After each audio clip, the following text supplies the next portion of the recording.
Good morning. It's 11 o'clock in Los Angeles, 2 in New York, and 7 in Great Britain. The reason for this podcast is to gather together the home economist, the average gal who has a child, the single mother who can't make ends meet. There's no way you're going to make ends meet now, and so we want to rally the gang together and get you to start being bossy. How much does it cost to support a wife and child in Los Angeles or St. Louis or Tulsbury, England, for example? We used to have home economics, and just by way of review, home economics is the smallest economic thing. It's a married couple. The married couple is the smallest economic unit. Go up to the computer you're listening to this on and pretend to take out a transistor. Take out a second transistor, and as you take out the third one, it's no longer a computer. It's a pile of electronic parts. Put that transistor back in, it's back to being a computer, and now you're in business. That's the detached American house from the 1950s. It's the opposite of poverty. There's poverty, and then there's home economics.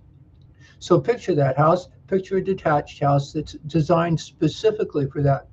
That is, there's a living room that's big enough that's comfortable, and a bedroom and a dining room and a kitchen to support the dining room and a backyard. And then you picture a young couple in that house. Now go off to the side and start with farming and mining, and then manufacturing, and above that, wholesale, retail, and repair, and above that, retirement, education, and recreation.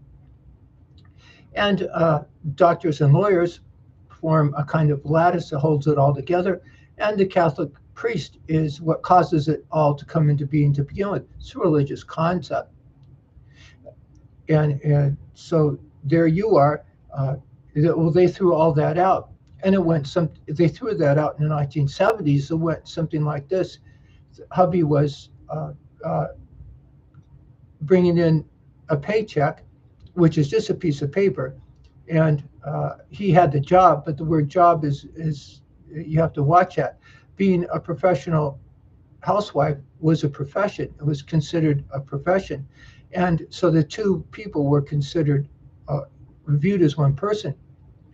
And so in that said, the hubby paid the gas bill and the electric bill and came across with the budget to support everybody, buy the groceries and that sort of thing.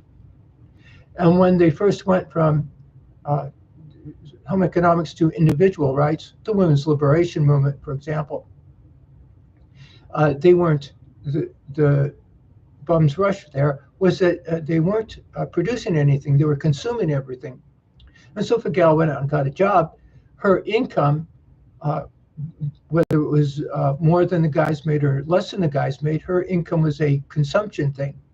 That is, for that brief moment, the hubby was still paying the electric bill, and her income was extra income. And with that, they went out, and there was also an attitude change. And with that, they went out and they bought a duplex and started renting property out to other people and let somebody else start to work more hours. They now had to rent, and the other person, those people, that couple, the women's liberation movement and that thing, they could own. And there was a separation between the people doing the consuming and the people doing the producing. And it went on from there. The lazy V.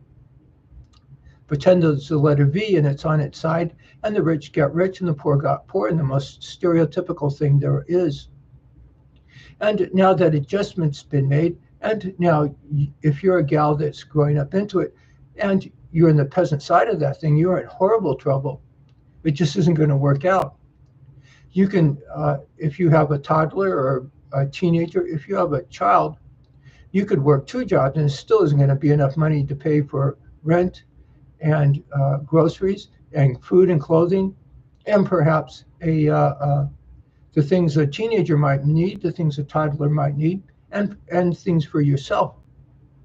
There was a time when this country had a huge middle class, and it was the envy of the world, and there was a recreation budget, and that's long since gone for most of us, and that most of us is getting worse and worse. For that small group of people who cashed in on it all, Well, they're living high off the hog. As long as they keep it up till they die off, they'll win. You can look at a larger picture above this. And the idea was to push us into a consumption society until society collapses. And you're supposed to come in and take over the place and do it again. This is how communists gain power. And so it's up to you. You have to start gathering together. You have to start chiming in. And it's a hope that in this podcast, you'll start typing into the podcast, to the chat, and start pointing out putting figures to it all. Stop by a house, a detached house if you could, and find out how much it costs, find out how much the mortgage is, and find out how much of groceries and how much of food and clothing. And just so it said, tennis, joining the tennis club for yourself. You're supposed to have a recreational budget. The gal who changes the dirty diapers gets the sex. And it's supposed to, one of the fundamental things. The gal who changes the dirty diapers gets the sex. The priest who takes a vow of poverty maximizes profits. In philosophy, that's more officially called the truth of the truth and the decent of the decent. I think it's the fourth and fifth way of Aquinas. It has to do with arguments of perfection and that sort of thing. And they go together like two segments of a line, and that little dot is Christ rising on the third day. It was Aristotle and Plato and those guys. I go by what the experts say the top of the class characters go. We're in the enlisted corps here. We have bachelor degree stuff, not PhD stuff. And that's more than enough to make the point. Don't you dream of trusting those university professors. I drifted a bit. If it's all a religious thing, and so it happens something like this. If you can't shove religion down the top of the class people will say, if there is no God, if Christ didn't rise on the third day, well, then the top of the class standard of living in the United States, this would be a psychopathic nut. You move in the foothills and you do all the consuming, everybody else does all the producing. And take a look, that's exactly what happened now. Take a look at the people who run these universities and the heads of the business and that sort of thing. That's what Donald Trump's claim to fame is, really, isn't it? He stood up to a bum's rush. He broke a very fundamental rule of Mother Nature. He stood up to a bum's rush for all practical purposes by himself. The rules are you just can't do that. You have to have somebody stand up to a bum's rush for you. You can't beat up people who can beat you up and that sort of thing. And so you can just see the attitude. I can see the difference between leaders of the women's liberation movement and go on to YouTube and type in Catholic nuns and listen to some of their stories. And they're completely different people. One's on one side and one's on the other. And it's the nuns who are the good guys. And the nuns come into existence. The home economist comes into existence. The idea of being a Yank in the United States used to mean you became a well-adjusted person. And being a well-adjusted person is not a natural thing at all. For example, the short manual definition of mental illness is the normal taken into the abnormal. From a cold to the flu to pneumonia. Both the Catholics and the atheists say that. The Catholics say, hold on here, Joe, go backwards. From pneumonia back to the flu, back to a cold, being normal is not good enough. You close your eyes and fantasize about the gals until you're sexually aroused. Open your eyes and do it again, only this time you're fantasizing about actually getting the gal pregnant. And there you go. The young man, you realize what a sense of original sin is with a snap of a finger. The same is true with fear. And the same is true with your environment. And they're all things you have to learn. It goes against the chimpanzee side of you. You have to learn this. And so what takes away your free will? Fear, sex, ignorance, and violence, which is a famous philosophical phrase. What gives you a sense of free will is what causes that argument to come into being is Christ rising on the third day. Putting that sack right side in and putting a star in the sky that's an absolutely perfect person. And then you try and get into character. You get into character of a normal, well-adjusted person, even though you know you're not going to bat 300 any more than a professional baseball player. They only bat 300. That's a good example. You become a normal, well-adjusted person, and then you become, if you choose to have the profession of the married life, a good wife or husband, and then the profession of a housewife and a mother or a father, and they were considered professions, and they're viewed as a unit. And you picture that couple in the house. I picture them choosing between a couch and two recliner chairs, and then you can just see all the farms, what kind of crops that are raised used to make the fabrics, and what kind of mining that's done to make the metal for the couch or chairs. And the manufacturing will change, and the advertising and the way the stores are set up, all done to give that couple a set of recliner chairs or a couch, whatever they want. And everything's getting on us, whatever they want, we want. And us is a very good word for it. And that was all thrown out. That was the ideal world the United States had, especially after the post-World War II. We're trying to build on it. And it was all thrown out thanks to individual rights. In the 1950s, the communists said they would overthrow the United States by about the 1970s, in 1973 actually, and they did an awfully good job of it. So 1973 was the highest standard of living for the average Joe in the United States. And in philosophy, they threw out God and country. They threw out associating sex with actually getting the gal pregnant. They separated the act of sex from the act of getting the gal pregnant. And they started making money by forcing people to have to work more hours. And you can just see those three things that make up God and country. Straightening up these thoughts in your head, willing the good of another person, making money by making somebody else better off, those curbs on the road, and doing it because of that attitude, that infusion about Christ rising on the third day. And so we're back to today.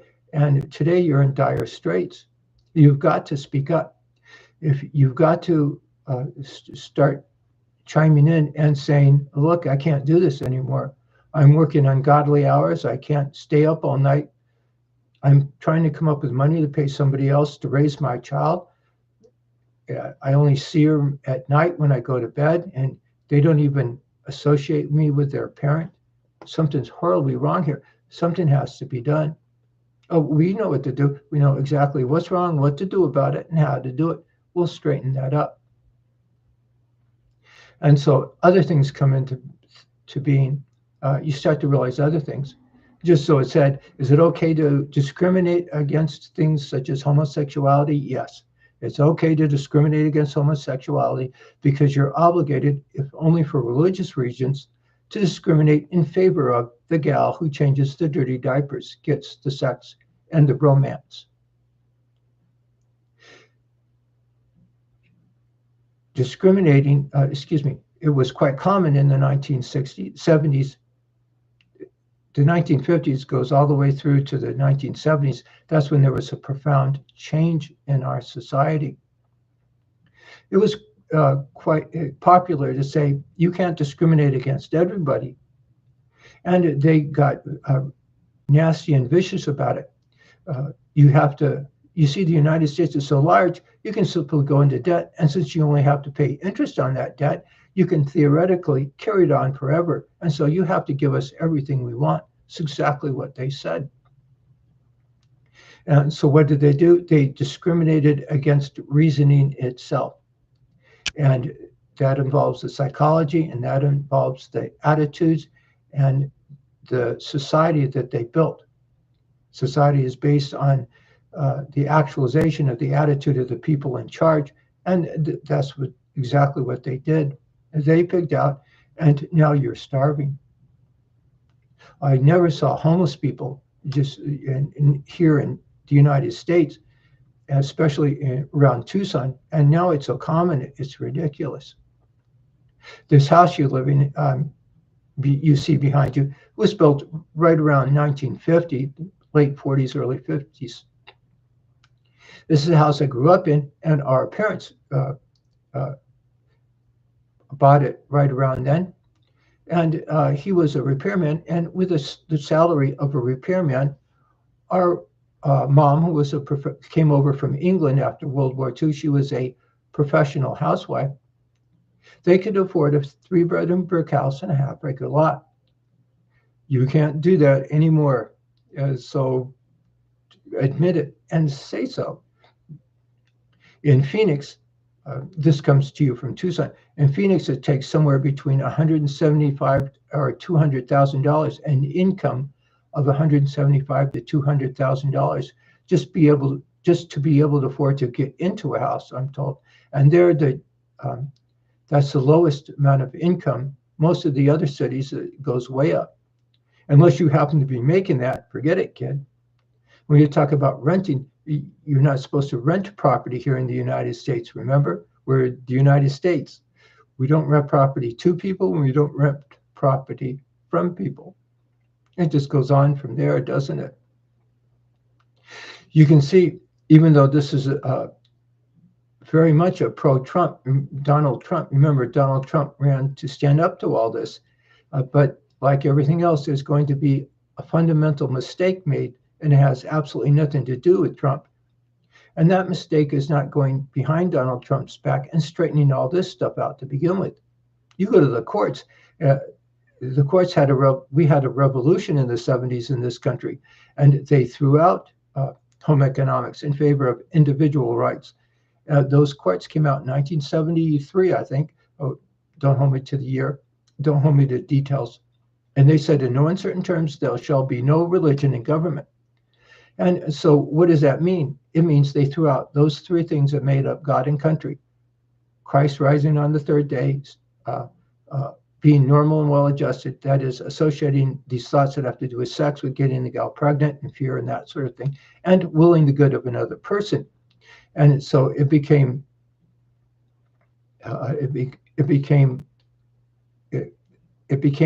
they gave permission to stand up, to pull a bum's rush, to make money by causing people to have to work more hours, and by getting into all the golden real estate they could get their hands on. And that includes, all the designer cocaine, all the separating the act of sex from the act of getting the gal pregnant, the sexual revolution, they all went together. And they just picked out, and they lived high. They're the ones that moved into the foothills and caused all this poverty. Theirs was a choice of pure malice. At the time, the choice was to be malicious or to be not malicious. And they could have chosen to have gotten onto a maintenance level. They could have said, well, I'll maximize benefits and maximize utilities by putting people in their own business. Or they could have gone the other direction and chose to be the upper class in a peasant and property class society. And that's the position they choose. And so you're just going to have to chime in on this. You're going to have to start speaking up and saying, this is ridiculous. Out goes the women's Harry the hippie and Al the Afro and Donna the feminist. And you've got to get back to this world. They'll talk about reparations on TV and this and that, and paying reparations to black guys and that sort of thing. Let's just stop for a moment. Black guys threw bombs in the streets in the 60s, and just like they did lots of other times, they had a blank check and unlimited resources. They got everything they wanted, and if you didn't give them everything they wanted, you were in physical danger. And so take a look. They held hands when marching off. The leaders of the Black Civil Rights Movement, they got all the sex and drugs they could possibly get their hands on, and everyone else lives in housing projects in places like Chicago or Philadelphia, and they're in terrible trouble. When they talk about uh, the want of black guys in this country, they fail to mention that it's that you could take classes on black culture, and they insisted on their black culture, and they forget to say that they're the black guys. They did it to themselves. I have to stop and point out, you'll have a sense of category over here, and all the black guys who were courageous, brave, and strong, kind, compassionate, and just were simply thrown out of society, and that tells you a lot. And I get to stick in some personal examples that I use as a sense of definition. One of them goes like this: when our mom passed on, remember, this is the 1950s neighborhood, and these gals, well, there was a neighbor up the road, and our mom was having a time of it. She grabbed my mom and says, "You coming to me, you start going to church." And so she started going to her neighbor's church, and her neighbor went to an all-black Baptist church. It was considered the flagship church here, Black Baptist church here in Tucson. It's the first one, and it has a lot of clout and that sort of thing.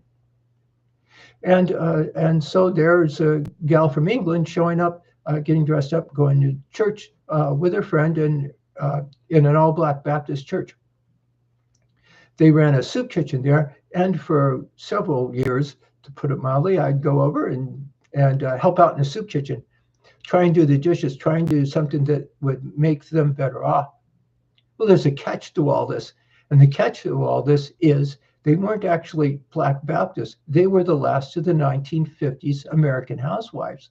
They were the ones that were worth their weight in gold. They were the ones who were normal and adjusted. They took classes like home economics. They had this emotion that's so hard to put into words, this professional and caring emotion. And you could just see the caring emotion in them that was completely missing in the Black civil rights gals and these other gals and the white feminist gals. And yeah, I get the idea. And so those gals, the ones that were thrown out of society, and look at the world that the other gals got in. Look at what happened. People starving in the streets. Let's go back to our gals. So the idea here is to take those gals, the last of the home economists, and you stick them into the city planning department. You stick them into the how do you want your city built? How do you want the roads laid out? And that sort of thing. And you end up building a world like Disneyland builds a world. That's how you get that magical place to live. It all comes through the mind of a person and out again. The Catholic nun, you go on the computer and type in vocational stories of Catholic nuns, and there's this Salt of Light gals and this school teachers of this and that, and Dominicans and Carmelites of here and there. Some volleyball player I was listening to, and then you realize that their world, forgive me for talking with my hands, there's a priest and then there's a pimp. Their world's over here, and this is a world of a large middle class, and people are normal and well-adjusted, and there's this emotional sense of caring and joy in them. And that bit, that's the religious part, by the way. There's an infusion there, and that bit completely thrown out over here. And their world is actualized. They become in charge, and we're starving in the streets because of it. Well, there's also the guys as well. If you're listening to this and you're a guy and you've asked yourself, what's my take-home pay? And if you need $175,000 or $200,000 a year to be able to get into a house, no less buy groceries and health insurance, and no less recreation time for yourself, how much money do you make? And then if we can find out where you live and how much money do you need to support a wife and child, just as if it was 1973, year 1973 in the United States. And then we can start to do something about that. For point of view of the guy, you don't ask how much money do you make, Rather, you ask, how many hours do you have to work? By the way, I get to sneak in another personal example when it comes to uh, the civil rights movement. We were in elementary school, and there was a young man across the street. We were both in elementary school. We would play up a storm together, and he would go home after school and he would practice his violin in the backyard. Everyone could hear it. And when he was done, I'd go over there and and I would enter through the secret man from Uncle entrance, and we would play for a while. He was a very smart guy because he was left-handed and he knew this and that. And straight out of Leave It to Beaver. The only problem was he was a black guy. And not only was he a black guy, that wasn't the important part, was his aunt. He was living with his aunt. His aunt threw him in a car, hopped in a car, and drove out from one of those housing projects in one of the big cities back east. He's trying to get away from all the riots and everything in one of the large cities back east, one of the ones that's on TV so much. And for a while there, everything was normal. The problem is, she was a single gal, and she couldn't do it. The few times I met her, she looked, walked, and talked like every stereotypical 1950s home economist that there ever was. She just couldn't make ends meet. And so you know what happened. He had to move back to the housing projects in the East Coast or Midwest, one of the large cities. And you know what happened to him? He didn't last much long at all. And that's a terrific example, isn't it? Let's repeat it a few times. They just couldn't shut up and come across with the family budget. Instead, they used the money to build communist housing projects in places like Chicago and Philadelphia and those places. And the people who have to live in those housing projects live in a world they describe in terms of hell. The people who control those housing projects live high up the hawk. They live the highest standard of living they possibly can. And there's that lazy V. That's true whether or not it's housing projects in America or they're housing projects in the Soviet Union or China or any of these other places. It's just the nature of the beast. You can substitute the word slumlord and apartments, and you'll get the same thing. And then you realize when you talk about God and country, when they talk about Christ and being a normal, well-adjusted person and home economics, they're over here. And then there's a flip-flop and over here. And now these guys become the cruel, queer, atheistic, communist, and fascists. That's a phrase from the 1950s. Or rather, they would say a bunch of queer scoundrels. And there you go. Who cares what they call themselves? They're just ruthless people doing very bad things. And when it came to the civil rights movement, they did it with a blank check and unlimited resources. So if you happen to be a gal, if you're a black gal, you're going to have to take a step back and rearrange a sense of categories. Here, it's race relegated to an endearing quality of appearance. A man is a man, a woman is a woman, and then you become a good citizen, and it's a very unnatural thing, and that's what messes up a lot of people. You'll have this tendency to sort of shake and shiver and fight amongst yourselves. And once you're taught that, you just choose it, and it's a choice. Then you become a good wife and mother, a professional person. If you happen to get that far and you're listening, boy, you better start chiming in. If you live in a housing project in some place like Philadelphia, what do you have to do to straighten things out, to get people out of poverty and back into home economists? I have no clue what it's like to live in those high rises, but I do know over and over from listening to experts here and experts there over the years that housing projects were built far too. They tried to cram so many people in that is ridiculous. There's no way you can sort of survive there. You can build a house that the married couple will live happily forever. You can build a house where the married couple will be divorced in 6 months. I've heard architects say the same is true with housing projects. The people who built them did not live in them. The people who built them live in the foothills, whether it's Russia or China or here in the US or Argentina or any of those places. And the people who live in them describe the world in terms of hell. That's as opposed to the United States. And and that's the world they threw out. That's the world you have to get back. It all comes through the mind of a person. And so you have to realize that if you're that gal, you have to realize how important you are. You have to, if you speak up, then we can do something about it. And you just got to start speaking up. Melania Trump could be absolutely perfect as a figurehead for that, couldn't she? She could be another Princess Diane or another Jacqueline Kennedy. And they just shunned her the first time she was the first lady. They wouldn't even put her on the cover of Vogue. And considering the people they put on the cover of Vogue, that's just ridiculous. From a man's point of view, if you want to have that sort of gal as the American housewife, you better speak up.